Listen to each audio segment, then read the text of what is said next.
Once upon a time in ancient China, there lived a brave young woman named Mulan. Mulan was known for her strength and courage, and she always wore her traditional red warrior armor with golden details, black boots, and long flowing black hair that she would tie back when going into battle. Mulan was the daughter of an honored general who had recently passed away, leaving her father's armor behind. One day, a mighty army general named Li Shang came to their village to train the young men to defend China from the invading Huns. Shang was dressed in his finest black and silver armor with a large red cape billowing behind him. He was a stern but fair leader, respected by all who served under him. As the training commenced, we see Mulan watching from afar, hiding her identity. All around her, the young men practiced sword fighting, archery, and other skills needed to become a fierce warrior. Meanwhile, Mulan took her father's old black horse with red saddle out to a nearby lake and began practicing her riding skills. Suddenly, a small red dragon with golden whiskers appeared on the bank and introduced himself as Mushu, a guardian dragon assigned to watch over Mulan. Mushu told Mulan that her father had been watching over her from heaven and was proud of the young woman she had become. He also revealed that she had a lucky purple cricket named Cri-Kee who always sat near her, bringing her good fortune in battle. Upon hearing this, Mulan became even more determined to make her father proud. And so with Mushu and Cri-Kee by her side, she returned home and prepared herself for the upcoming war. The next morning, when all the young men had assembled before General Shang for their final training session before heading off to war, Shang looked over the group and announced that he needed someone to take an important message to the Emperor of China. It was a dangerous mission, and the man who volunteered would be given a chance to prove himself in battle.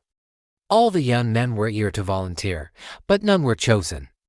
Just when Mulan felt hopeless, Mushu nudged her and whispered that it was her destiny to take on this quest. With newfound determination, Mulan stepped forward and introduced herself as a warrior eager to serve her country.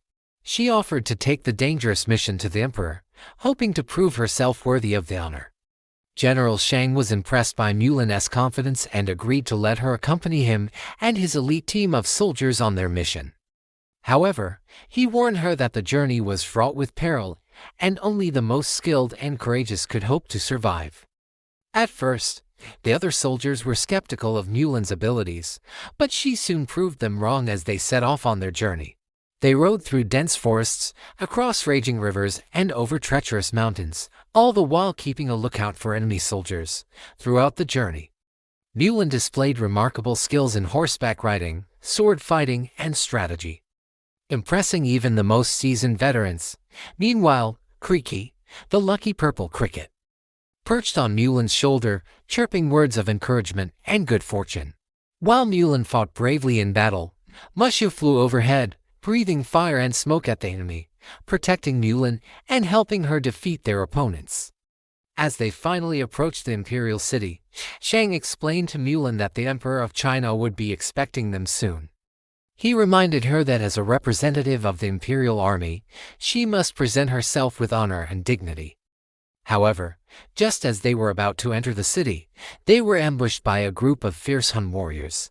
Leading the attack was Shen Yu, a tall and imposing warrior with a dark fur cloak that billowed around him like a storm cloud, contrasting sharply with his light gray armor.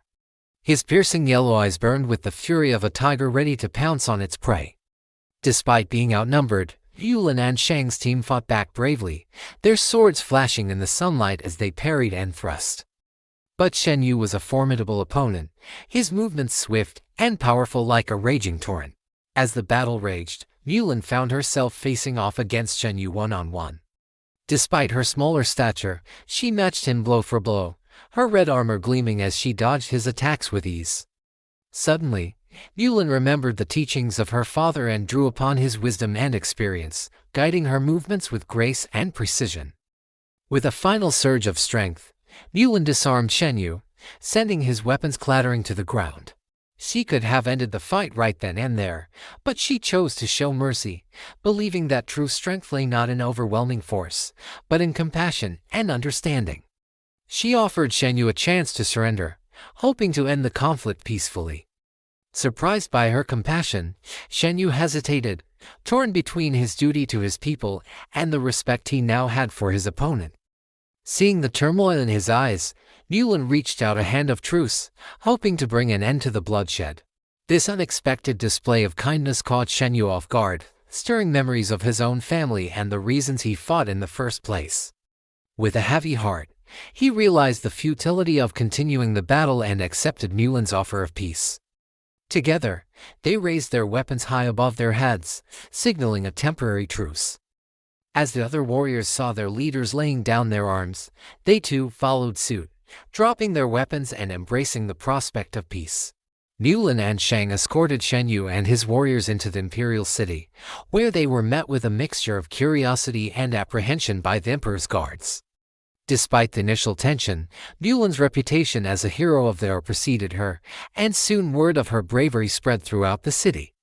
When the emperor heard of Mulan's heroic deeds, he ordered that a grand celebration be held in her honor. The entire city buzzed with excitement as preparations were made for the grand event. On the day of the celebration, the streets were lined with cheering crowds and vibrant decorations, as Mulan rode through the city on her black horse with Mushu and Cri-Kee by her side. She couldn't help but feel a sense of pride and accomplishment. Finally, they arrived at the imperial palace, where a magnificent feast had been laid out in the courtyard. The Emperor of China, resplendent in his golden robe, long white beard and crown decorated with red jewels, greeted Mulan warmly and praised her for her bravery and skill. In recognition of her valor, he bestowed upon her a noble title and promised that her father's memory would be honored. The entire city joined in celebrating Mulan's victory, and the festivities lasted for days. As the night drew to a close and the fireworks illuminated the night sky above the imperial palace as golden roofs, Mulan knew that she had made her father proud. Her heart swelled with gratitude for the honor she had been shown and the recognition of her hard work and sacrifice. She had proven that a woman could be just as fierce and valiant a warrior as any man, and that compassion and understanding could sometimes be the greatest weapons of all. From that day forward, Mulan's legend echoed throughout the ages, inspiring countless young warriors to follow in her footsteps. Her story became a testament to the power of courage, kindness, and the indomitable spirit of those who dare to dream beyond the confines of their world. And so the tale of Mulan, the brave warrior who saved China, continued to be told for generations to come, reminding all who heard it that even the smallest among us can accomplish the greatest of feats.